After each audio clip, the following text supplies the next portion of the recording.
So today is a new edition of in Snak on Palæstina. I talk about Palestine. And again, we have the pleasure of talking to Mads Gilbert, who's a professor in medicine and a Palestinian activist. It's like since we talked last time, the situation has just gotten worse. More vicious, more devastating. Just this morning, for example, Israel has killed another 27 Palestinians. This is like every day now, very high numbers. And the thing is that this guy, Netanyahu, it seems like he doesn't want to, he can't go back to his population and sell a ceasefire without coming with some sort of win. And so far, there has been no major wins for him. So he continues to the destruction of Gaza, and make this seem to be his win for his population. And besides the killing, also the destruction of schools in Gaza, mosques, churches, historical archives, among other institutions, is a form of eradicating the collective memory of the Palestinians. But you, as a medical expert, with your knowledge of what's happening on the ground, can you tell us a little bit about how is the healthcare situation today since we talked last time? Well, good morning, everyone, and thank you for inviting me again.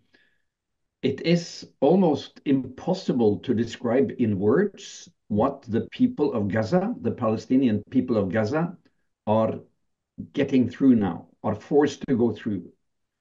It is so cynical, it is so sadistic, and it's so systematic that I think the history books will have a hard time really to describe the horrors of this combination of siege, bombing, eradication of the civilian society, the schools, the water pipelines, the sewage cleaning system, the hospitals, the primary healthcare clinics, everything. And we are writing 2024. And this Netanyahu that you just talked about is actually going to their strongest ally, the United States, to meet the current President Biden, whereas he is currently, as far as I know, searched for by the International Criminal Court. So it's an absurd theater, and it's going on and going on and going on without seemingly any interest or any power on the Western side to stop this horrible trifactorial war crimes going on in Gaza. It's a collective punishment of 2.2 million Palestinians. It is a complete genocide. Most of us will think it is a genocide. The International Court of Justice is deliberating whether or not it is, but that can take years. And it is a systematic ethnic cleansing, not only going on in Gaza, but also in the West Bank, through making living conditions so unbearable that people will leave themselves. Now, turning to the healthcare situation, which I know very well, and I follow it every day. Many times a day, I am in contact with my colleagues in Gaza and the Minister of Health. According to the last UN humanitarian situation update from OCHA, as of 2 days ago, there are now 1,500 hospital beds remaining in Gaza, which is far below the lowest minimum to provide healthcare. It used to be, before the 7th of October, 3,500 hospital beds. And these 3,500 hospital beds were not fully operative because of the 16 years of siege. And I was in Gaza at this time last summer, and I can see, I could see how it was becoming more and more difficult to run the hospitals because of the strangulating siege, lacking everything: electricity, medical supplies, money to pay the healthcare workers, modern equipment like radiation therapy for cancer patients, and all of this leading to massive, significant differences in life expectancy between people living in Israel and people living in occupied Palestine. Maternal mortality, how many women will die during delivery, infant mortality, and so on and so forth. All these measurable factors that the WHO keep track of. This is what I call medical apartheid. And now, on top of the systematic destruction of Palestinian healthcare, which is still going on. You have this massive public health disaster, as illustrated by the finding, the detection of poliovirus in water samples in southern parts of Gaza, which is the direct result of the garbage collection not operating, of the sewage not being cleaned, of the lack of water and hygiene and soap for the people. This is as expected. And don't forget that polio was considered eradicated. And the last case of polio, I guess, was in India many years ago. And now it has been sort of declared eradicated. And here it comes back as an indicator, as a proof of the systematic destruction of the Palestinian society perpetrated by Netanyahu, his occupation army, with the full support of the US. So you cannot solve these medical problems without solving the root cause, which is the occupation, the apartheid, and the settler colonial project, and the massive abuse of military force. And there was a Dutch activist group called PAX. They made this report about how the sewer system completely has been destroyed, and this is also as you're talking about, which now is the reason for so many diseases now. Also hepatitis is a big problem, and the UN has reported, I think, around 100,000 cases of severe skin infections and so on. So it's like it became like this. Gaza became this place of multiple. For multiple diseases, and maybe more to come. So it's not just the daily killing, but and this is something I want to talk about a little bit later on as well. Also the deaths of the Palestinians awaiting ahead after someday the bombings will stop. It's a complete disaster now. Yes, the situation is. Don't forget that all of this is 100% man-made. It's not a natural disaster. It's not a drought in Africa. It's not an earthquake in Afghanistan. It's not a flooding in Pakistan, where nature also, unfortunately, with the help of human pollution, where nature is hitting hard. This is all made and meant to be. It's planned and executed by the Israeli government and the Israeli occupation army. So all of this can be stopped immediately if there is a political solution, if there is an immediate ceasefire and an opening of Gaza for the unlimited influx of humanitarian help under the leadership and control of the UN. And you know, as a doctor, we are, as healthcare personnel, always looking for the best way to prevent disease and premature death to happen. That's why we have speed limits on our roads. That's why we have protection gears when we send the kids bicycling, like in Denmark, with a helmet. That's why we have vests on, life vests on when we go out in a boat, because we want to prevent things from happening. And when you look at Gaza and the West Bank, the only way to prevent all this horror to continue is actually to put political and systematic sanction pressure on the state of Israel, on the occupying part and the bombing part, to stop this man-made massive public health disaster, in particular in Gaza.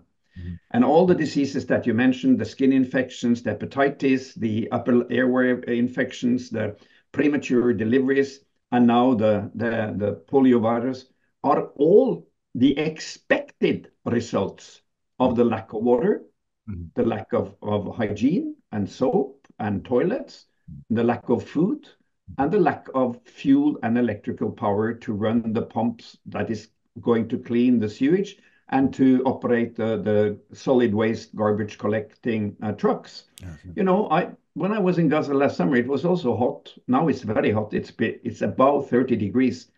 And when you have millions of tons of garbage and you have sewage floating in the streets of the refugee camps and in the tent camps, you have billions and billions of flies that will bring contagious diseases, epidemic diseases. You have rats, you have other rodents, and you have all these infested animals.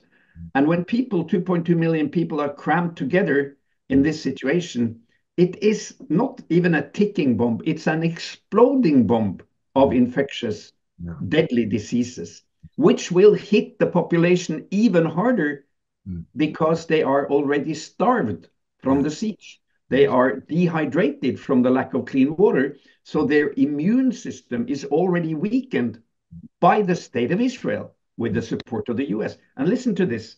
From the last UN humanitarian update report,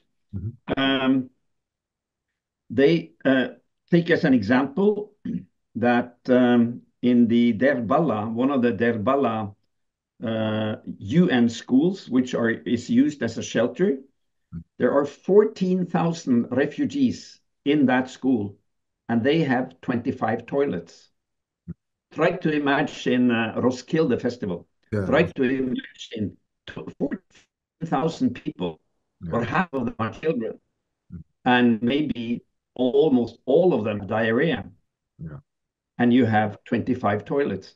It's a nightmarish situation for any public health officer. And I'm also puzzled by the fact that the UN has shown itself to be so impotent in their imposing of regulations. Don't forget that both the ICJ and the ICC, in particular the ICJ, has issued orders to Israel to safeguard the supplies of humanitarian help to the civilian people of Gaza and to stop the bombing. Nothing is being implemented. On the contrary, as you said, the bombing is killing 10th and 10th and 10th of people every day.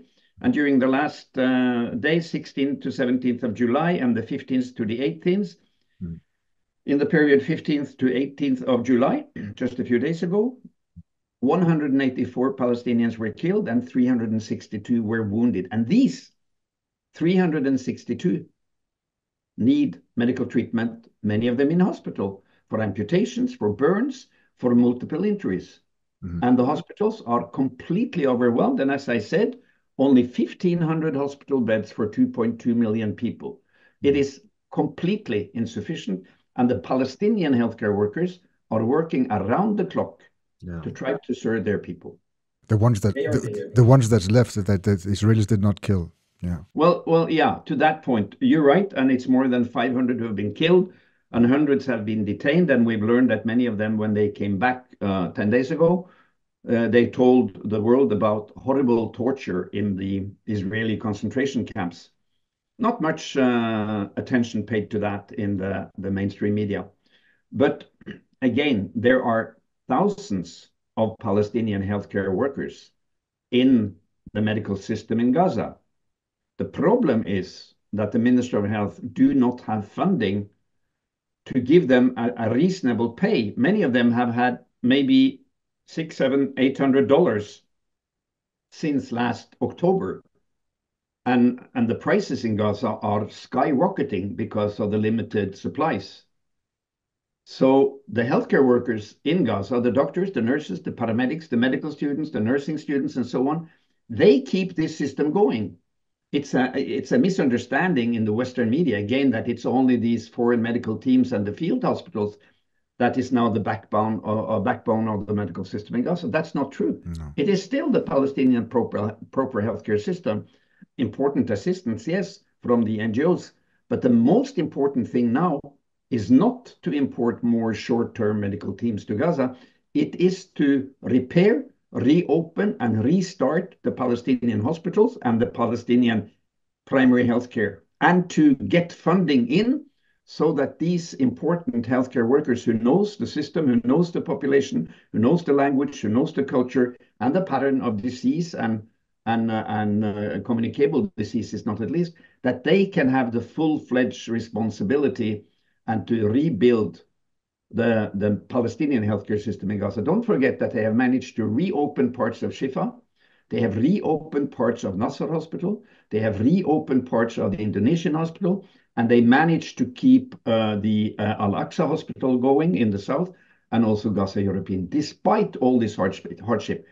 So we should not forget to pay attention to the Palestinian healthcare workers, to safeguard enough funding to give them a decent salary. They get about, I think it's $300-400, which is their payment per month. Whereas if they say yes to a job offer from the Western NGOs, they will have $4,500 per month. So this is also a very important point, that there is a brain drain, a capacity drain, a competence drain from the Ministry of Health, the public healthcare sector in Gaza, over to the NGO sector, which is a very unfortunate development, because this will be a long-lasting need for healthcare, and that should not be provisional NGO healthcare system like we had in Afghanistan, but it should be to strengthen the Palestinian proper and the Palestinian controlled and directed healthcare system in Gaza, which has shown for decades its capability to withstand very much hardship and still keep a very high academic and medical level on the services that they offer to the people of Gaza. But it seems like still like the medical situation for the Palestinians is not on the top of the list for the Western media, for the Western leaders and the media. Recently there was a bombing in Ukraine, Russia. They bombed a children's hospital, and this draw big attention all over the world, and all the politicians condemned it, and so on and so on. The same day, Israel, they bombed a UN school while children were playing football in the yard. There was even images of that.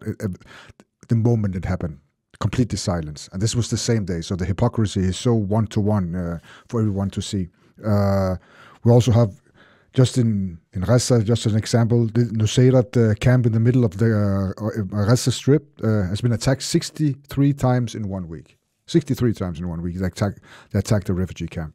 And this leads me to something which I really have been looking forward to talk to you about. It's also based on this journal that came out a couple of weeks ago from the scientific journal The Lancet, pointing out that the official death toll around the 40,000 killed most likely is much, much, much higher, and due to thousands of dead people buried under the rubble, and indirect deaths due to destructions of health facilities, food distribution systems, and other public infrastructure. According to this study, the death toll could be around 180,000. But, 180,000 people. And then I saw this, you published as well on the social media, a long video where you would just in detail describe how the death toll actually possibly could be even higher than that.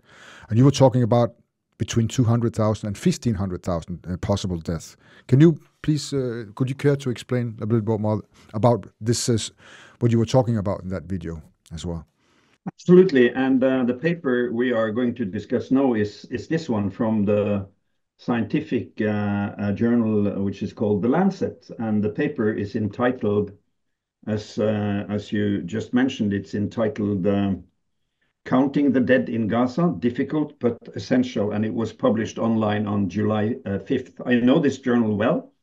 It's one of the 4 top-ranking medical scientific journals in the world. It's Lancet, which is this one. It is British Medical Journal. It is New England Journal of Medicine, and it's the JAMA, the Journal of the Medical Association, the American Medical Association. So this was not a scientific paper. It was a letter, which is under the headline Correspondence. But the very detailed scrutiny that every paper goes through before they are allowed to be published in these journals, it's a very rough process where you have to validate everything you say. This is more like an opinion. It's not a scientific study, but of course they have to this conclusion that we will come back to. They have 11 references, even if it's only quite short correspondence. And you're right, they have shown that you have many types of death connected to a war situation or an attack situation, if you like. You have the direct death, which are the people who are getting killed by the bombs or the burns or the collapsing buildings. And you have those who have maybe sustainable injuries, but because of lack of medical equipment, they die in the hospital, maybe during surgery, life-saving surgery, because of lack of blood or lack of antibiotics or lack of equipment, or they die in the days and weeks following the surgery because of infections and septicemia, which cannot be controlled because they don't have antibiotics because of the siege. So the siege and the bombing are two very important causes of additional death. We use the term avoidable death in medicine if there is a condition that could have been treated successfully, but the treatment was not available for that patient. For example, if you, on one of the islands in Denmark, have a 60-year-old woman with an acute myocardial infarction, and maybe there is too little resources to give her blood clot solution drug, thrombolysis, that could have dissolved the blood clot in the heart. She may die on the way to hospital, or she may survive with a big cardiac insufficiency. That will be avoidable consequences of the core condition, the myocardial infarction. Now, in a war situation, you will have these two main groups of premature death, people dying before the average life expectancy. They can die from the direct effects of bombing and shooting, or they can die from the more chronic effects of the situation, malnutrition, lack of water, lack of hygiene, infections, and other multifactorial conditions that is a result from the war situation. And to calculate the number, what are the direct and the indirect death caused by the war or the armed conflict, scientists have used the factor of 3 to 15 times the number of confirmed killed to estimate the number of expected premature or excess death from the war. So we know that the last update of documented death, and this is the OCHA number from the 18th of July report on day 278, that reports 38,295 Palestinian fatalities. Those are people who came to a hospital and was either identified or declared dead, be identified or not identified, but the total number, close to 38,300, is the number of people killed during attacks, bombing, shooting, whatever. Then you have to take that number and multiply by either 3 or 15. And the authors of this paper, they have then applied what they say a conservative estimate of 4, not 3, but 4, per one direct death. And when they then multiply 4 times 37,396, which was the number at the time of the study, they reached a number of 186,000 or even more death attributed to the armed conflict. Mm-hmm. If you multiply by 15, of course, you will have a much larger number. And it remains to be seen, and we will probably never know exactly how many Palestinian lives were stolen, were lost, were killed, use the term you want, during these now 10 months of armed conflict. And bear in mind that the people, the 2.2 million people of Gaza, number one, half of them are children. Number two, they have been under severe Israeli siege and blockade for 16 years. So we already know from medical studies that significant proportion of the children have anemia. Many of them are stunted, meaning they're too low for age. We know also that they have, of course, psychological trauma, but remarkably resilient, actually, as long as the family around them is intact. And it is a population that has been weakened over these 16 years systematically by malnutrition, lack of water, lack of freedom to travel, and repetitious attacks. Don't forget that Gaza was bombed in 2006, 2009, 2012, 2014, and 2021 before this attack. And these attacks were also very severe and very deadly. I worked there in 2006, 9, 12, and 14 in Shifa Hospital. So you could turn around and you could actually say, how is it possible for a population of 2.2 million, having been exposed to all this brutal violence, siege, starvation, and you could think loss of hope, to still stand strong, take care of each other, start digging in the rubble immediately after the explosion to find possible survivors, how to maintain some sort of order in the family in a tent camp, how to maintain the courage and the hope of a better future. This is unique to the Palestinian people, I think. And I think we will, in historical retrospect, we will see that humankind has a dimension of survival and resilience that not at least the Palestinian people has shown us to be much greater than we thought before. They are definitely showing the way. They are, and showing the world how it is to be a human being and a survivor and a struggler, more than anything I ever saw before and anyone ever saw before.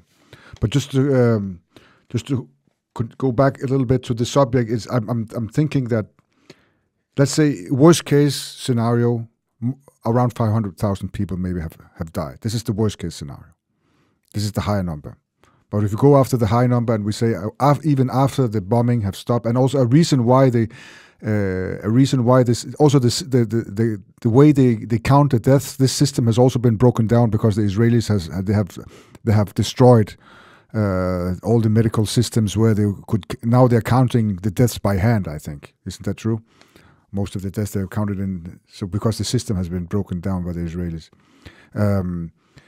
But if we go after this high number, around 500,000 people killed, which is a high number, and we talk about the days after, the aftermath, how many people will die from diseases and from also their wounds and so on, so on, so on, and from the horrible conditions Gaza still will be left in, the number will be even higher. So worst case scenario, maybe a couple more 100,000 people were killed, and then we're talking about maybe 30 to 40% of the population have been killed during this massacre. Is this too much to say? I have a little problem with sort of jiggling around with these numbers, because it tends to obscure and to hide the human suffering, the human drama, and the human greatness behind every one of those who are killed and who are starved to death. I talked last night for a good hour with one of my close colleagues in Gaza. He's an orthopedic surgeon. Parts of his family has been eradicated. He still works in the hospital. He still takes his shift 24 hours. Sometimes when we have an appointment, he says, I can't talk now because we just had 50 more injured coming. And yesterday he showed me a picture of his bed at home, which is close to the hospital. And there was a hole this size, just this distance away from where he had been resting in his bed, in his home, from a shrapnel that had penetrated 3 walls in his family house where he lives with his parents and his brother. So he was just like 30, 40 centimeters away from having that shrapnel in the head and getting killed. And when we talk about these numbers, these 6-digit numbers, it in a way, it is dimming our vision, because we need more of the individual stories to understand what is behind these horrible numbers. So I think we already have what we need. We have 39,000 confirmed killed. We have 90,000 confirmed injured. We have 10,000 cancer patients who go without cancer treatment. We have 50,000 pregnant women who every day wake up caring for their life and life of the child in their womb, who are malnourished, who don't have cleanliness, who don't have hygiene, and who know that their kid will be born small for date. And they know that the neonatal ICU capacity in Gaza now is virtually 0.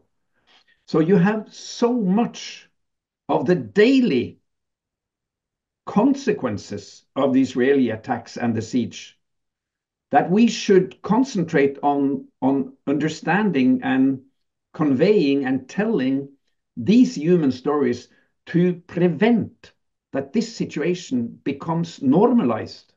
And that's the danger with playing with these numbers. I'm not criticizing that we do it, but I just want to warn us that the numbers is an arbitrary number, number one. Number two, numbers are cold. They are estimates. They are just a sign on a paper. Humans are humans. And behind every one of all of these numbers, there are humans. And he said to me last night, my colleague, he said, our main problem is that the world do not see us as humans, because the Zionist settler colonial project has for 75 years portrayed us as animals. And he's right.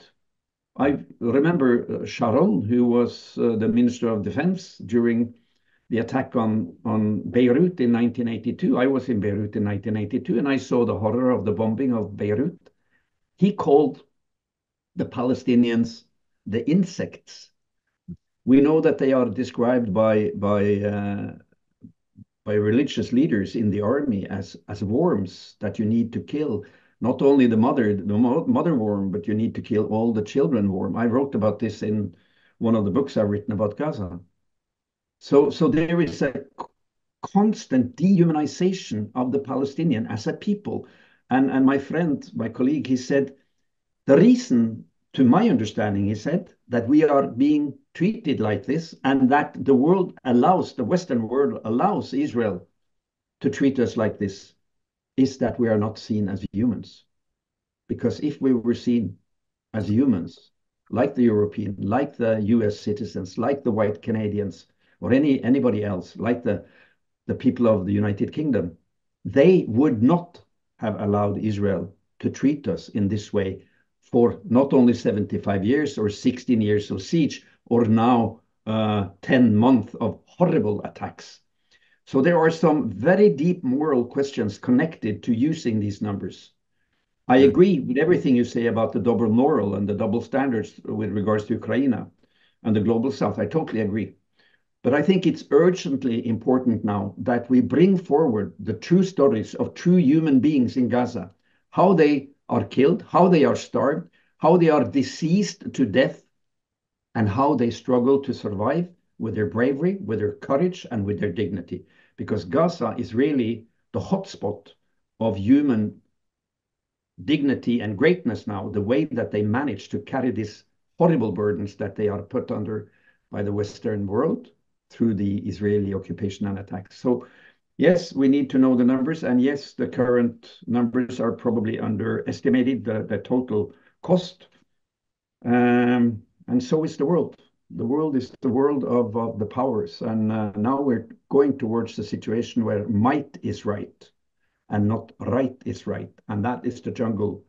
That is the law of the jungle, and not the law of a humanitarian and a human dignity. So, as I always say, every attack on Gaza, every piece of siege, every cynical and sadistic way of starving and thirsting out the people of Gaza is an attack on every one of us. It's an attack on humanity. And that's where we need to put our resources now, to understand that this is not only about the Palestinian. Who is next?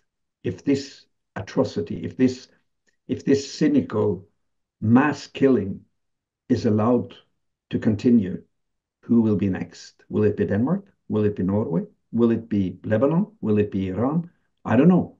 But I know that this is a struggle, life and death, for humankind, for humanity, for a world where we do not want power to be right, but right to be right. And right is that every human being on this earth, regardless of gender, of income, of skin color, of whatever, is a unique value to every one of us. And the tens or hundreds of thousands of people being killed willfully, planned, executed by the state of Israel with the support of the US and the Western governments is one too much. On top of it all, it seems like even though there is a little light at the end of the tunnel sometimes, like for example the ICJ ruling, saying that they just ruled that Israel's presence in the Palestinian territory is unlawful. There's still a difference from international law and what is implemented or from the Western leaders, their policy towards Israel. And the day after the ICJ ruling, Israel's answer was they just killed another 25 Palestinians next morning, and nobody did anything about it. So what do you think is going to be the short and the long-term effect of this ruling? I know you're not maybe this is not your expertise fields, but still I think you know more about the world politics than most people, especially when it comes to Palestine. Do you think the Western leaders, they're going to change their policies eventually against Israel, implement sanctions and so on? What do you think is going to happen? Well, to be honest, I don't know. Because every day through the last 10 months, I've been waking up, thinking and hoping that now it has changed. Now it has stopped. Now there is a ceasefire. Now there is some robust sanctions and pressure from the EU, from the Western states, from NATO, from the US on Israel to stop these historically brutal massacres of the Palestinian people.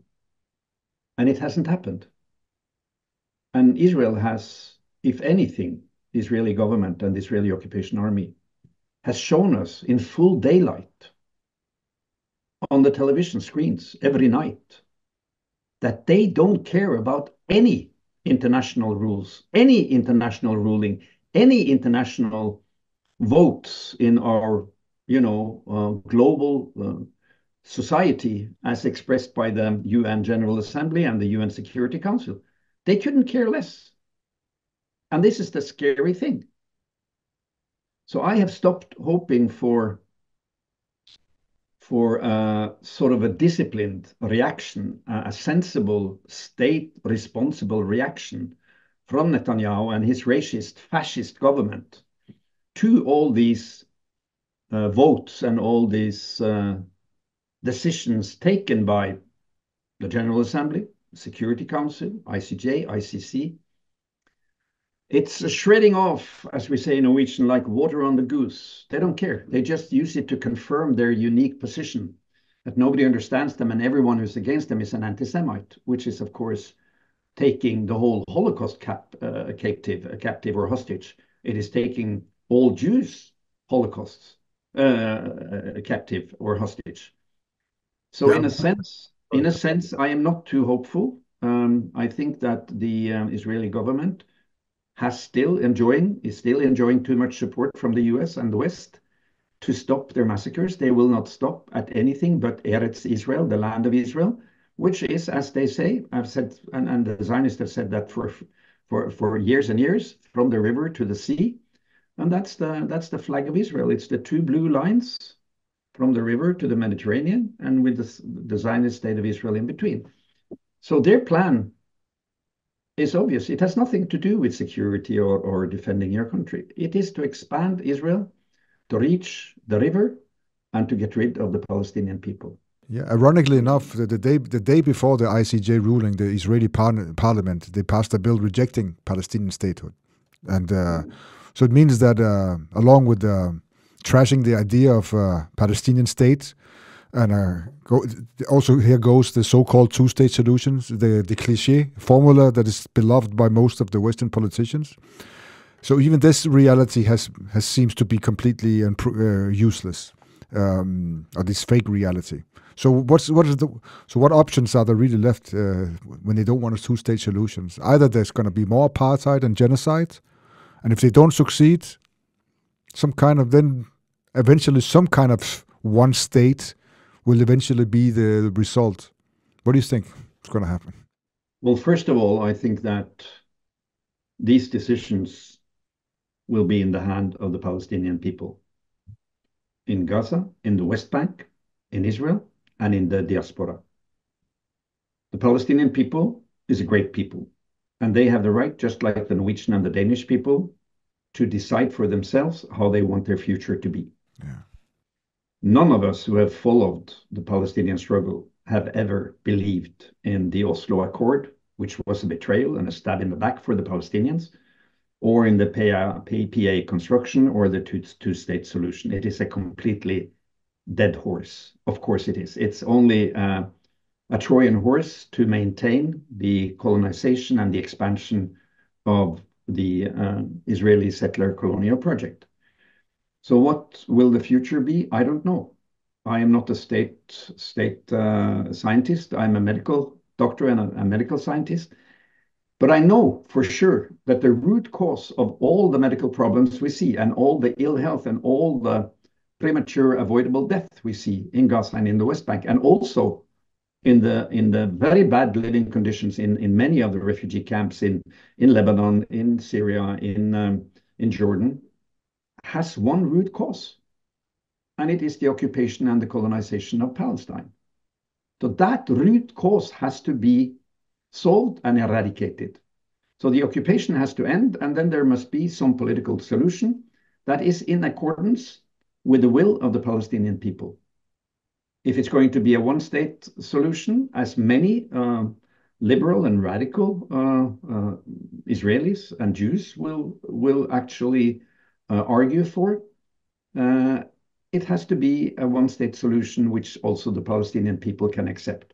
That's up to them to decide how to organize that. Yeah. I will always support the Palestinian people. I will not support any political party or any armed fraction or any armed groups. I, along with the Norwegian Solidarity Movement, we support the Palestinian people and their right to have independence, to have their homeland, and to make the way of ruling as they see fit for their people. I think the most important thing is not to try to solve this major political issue about how the future will look like, but to keep going with our solidarity work, to increase our solidarity work, and to increase the pressure on our governments to isolate, sanction, and punish the occupying state of Israel, just like the West and Denmark and Norway has been sanctioning and pressuring Russia for their occupation of parts of Ukraine. So we, as free people with full stomach and enough water for coffee and healthy children and ambulance helicopters and fashionable hospitals and nice theaters and food in every supermarket you can find, we should not spend one day without asking ourselves, what can I do for Palestine today? What can I do today to support the Palestinian people? How can I organize together with other friends, colleagues, people in the neighborhood, be a member of the Solidarity Movement? How can I be a human being who can look back at 2024 when you're old and say to your grandchildren, I stood up for the people of Palestine? Because this is at the core of our moral obligation. We must never forget what Europe did and what US did in 1936 to 45 to turn the back to the Jewish people and the Holocaust. Shrugging your shoulders, saying, you know, whatever, we don't care. And when we say never again about Holocaust, which I totally support, the never again, and I completely, of course, condemn Holocaust.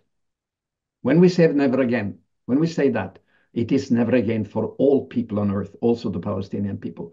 So don't sink down in despair. Rather, look yourself in the mirror and think that you can be a power. You can be a force. You can be an energy. You can be someone who, together with others, change history. And solidarity is a mighty weapon.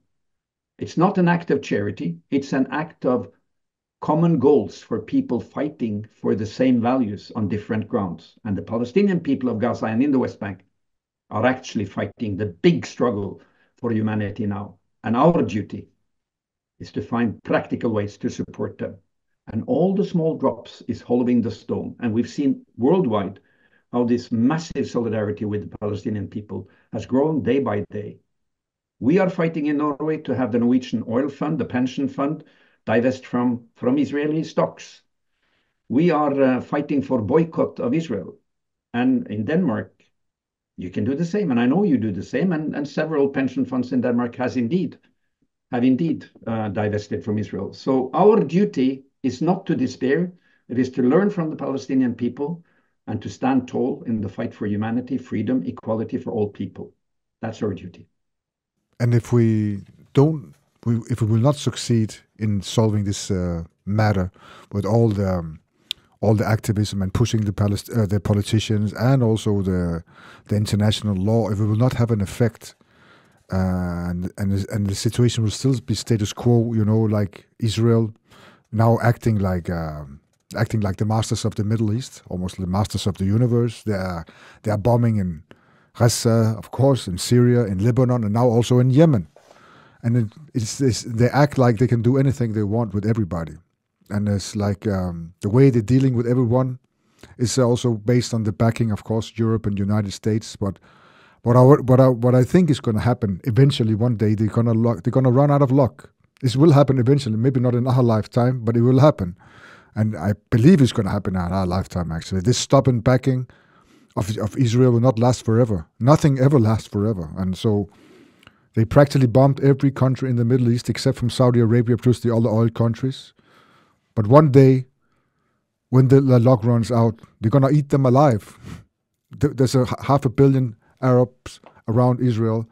And I think this day will come, no matter what, if this situation will not be solved in some kind of peaceful way. Israel is going to be eaten alive eventually. Anyways, Mads, I'd like to just to finish here. I'd like to hear what is your plans for the coming future, and how do they involve Palestine?